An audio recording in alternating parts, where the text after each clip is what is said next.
Radio Verte presents AHOOGA by Cory Zimmerman.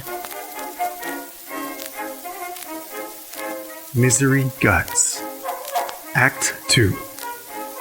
I had a dog named Fido that I liked very much.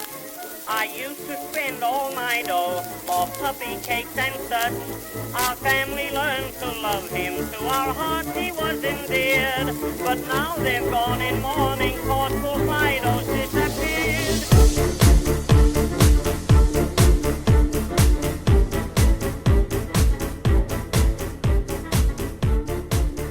Summer of 1915. The Great War is looming on the Eastern Front. The first fighter plane takes off against the wind.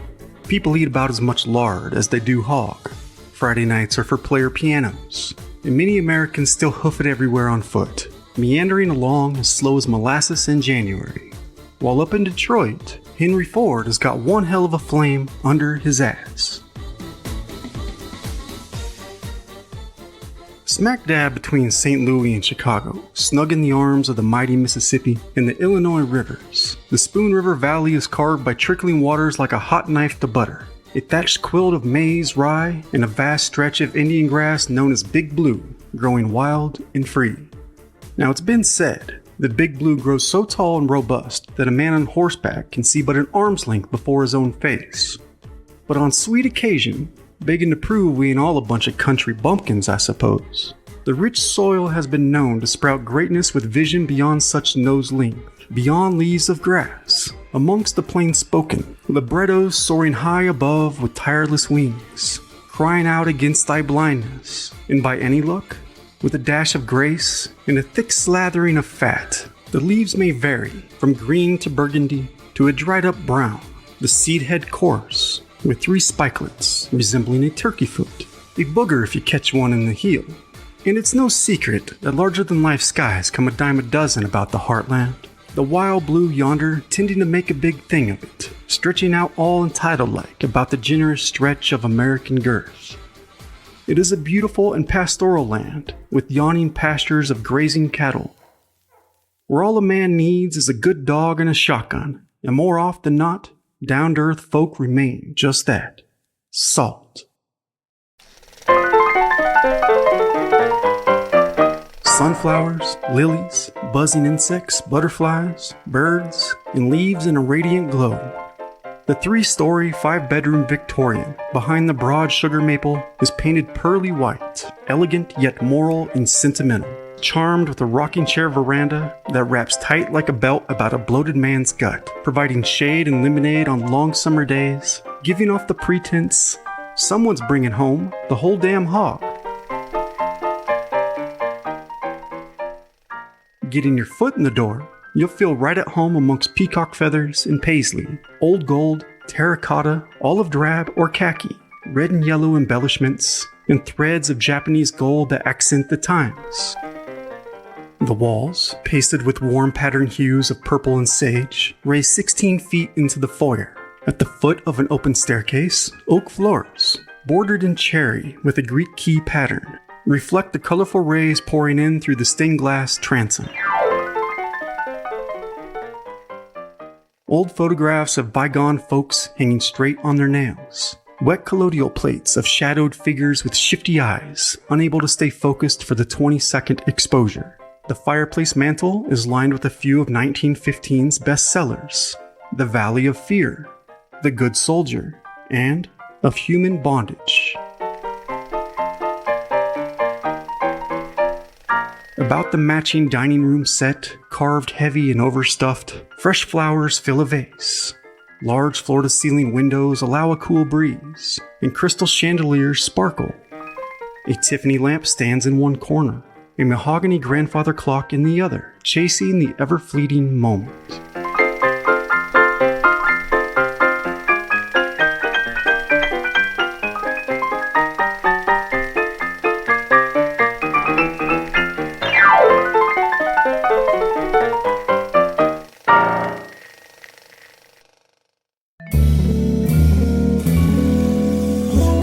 The sun rises upon a tranquil world and beams down upon the peaceful village like a benediction, and so on, long modernized.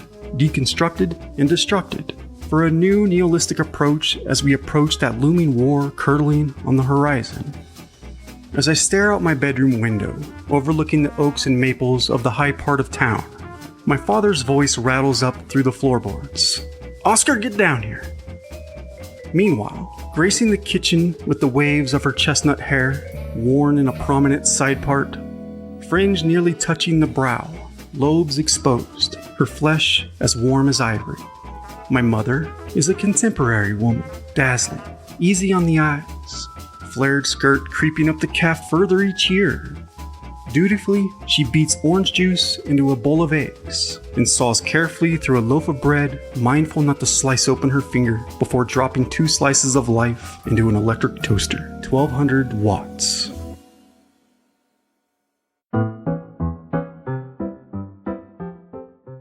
Bacon fat sizzles, the scent absorbing into the threads of morning. The clock on the hot point automatic range reads 7:28 a.m. "Better get a move on," she says as I pull out my chair. Dog killings baffle police. My father, a sandy-skinned man with slender, clean-cut dark brown hair, slicked back to the left, a blue serge suit with thin legs allowing him to easily cross one over the other. The world, I tell ya. Scorning, reviling, and deriding through a pair of round wire rim glasses. Federal Reserve Act signed into law by President Wilson. Just who in the hell does he think he is? He's gonna get an egg to the face. "You're working against the clock, dear," says my mother. "I hate school," I say, pouting. Cheek full of bacon. "Why do we have to go to school in the summer anyhow?" "The way it's always been, dear," she says. A towhead, here I sit, Oscar Clyde Olson, age 12. A little gentleman wrapped in robin's egg blue, knee-high socks, knickers, wheat skin, hazel eyes, rosy cheeks, full of soggy, undercooked bacon before a sorry excuse of a carbon-rimmed egg. "Anyhow, you love to read," she says, slicing a banana right down the middle. "No one likes me at school," I say, because it's true. I'd cried when Jimmy slugged me in the eye. Jimmy, 14, living on a fixed income of violence. And I'd cried in front of the whole damned lot, and everyone laughed and threw apples at me, even called me a bookworm, which I suppose is no surprise to anyone. And Andy, Handsy Andy, he tripped me, and hell if I didn't fall flat on my face right in front of Susan of all people. Oh, sweet Susie, I can't bear the thought of his grimy hands all over her. And now that I think of it, during that late spring snow, Tim, the cop's kid, well, he stole my jacket, and I came down with a fever. But hell, I didn't mind. I got to stay home from school, sipping on chicken soup all day. My father even brought me sherbet in bed. "Ice cream never asks questions," he says. "Ice cream understands."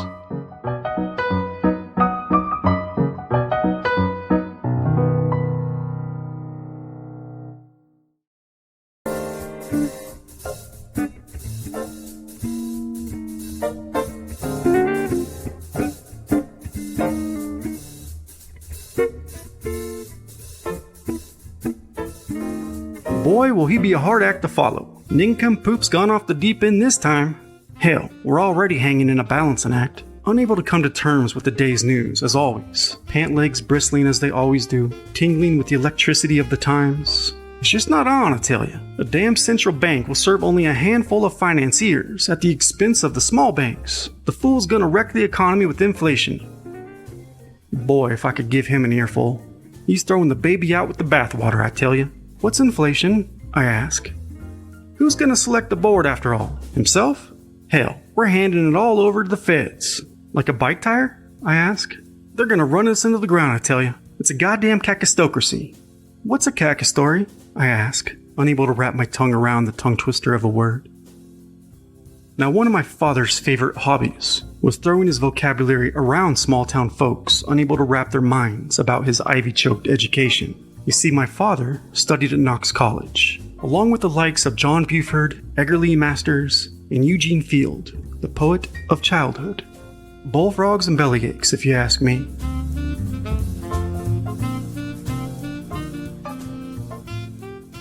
My father continues. "A government run by idiots and dimwits is what it is. Damn thieves. somewhat unable to keep a lid on it, static filling the air.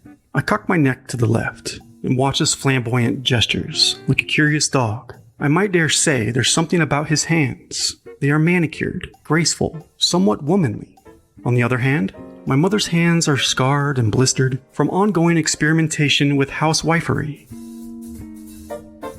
No better than crooks, he tells me. Out for blood. Hell, the mob is more organized than Uncle Sam, and no less honest. Paper crinkling, exclamations, another rhetorical question. Did you know bank robbers stole an equal amount the government took last year in taxes? To the dollar. Expletive. Incompetent idiots can't even pave the goddamn roads with all that cash. Sliding an orange omelet from a heavily smoking pan to his plate. Quit your cursing, Mr. Olson, my mother said, fiddling sticks of her own. Such is life. Besides, you got yourself a brand new car, mister.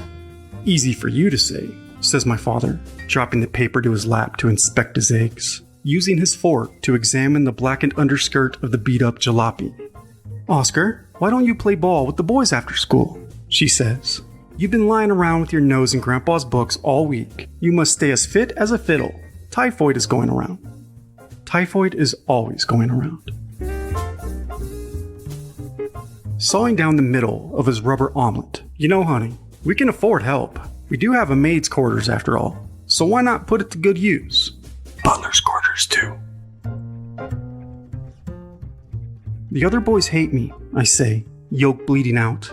Join the scouts, she says. I hear they, as I scrunch my nose as my father interrupts. Reading is good for the boy. You don't want to be a nincompoop, do you, son?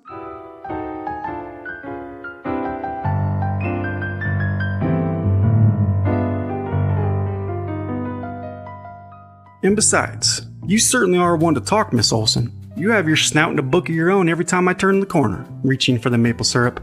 I tell you what, when I get home from work, we can toss a few, and leaning in with a whisper, or go get his sherbet. Hands pressed to her hips. That's right, you could use some fresh air yourself, mister.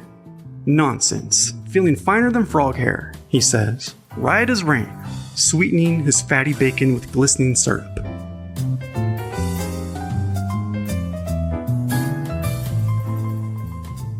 Scraping char from the skillet before dropping the whole crime scene into the trash bin. Lord knows you spend too much time in that dusty bank vault anyhow, says my mother.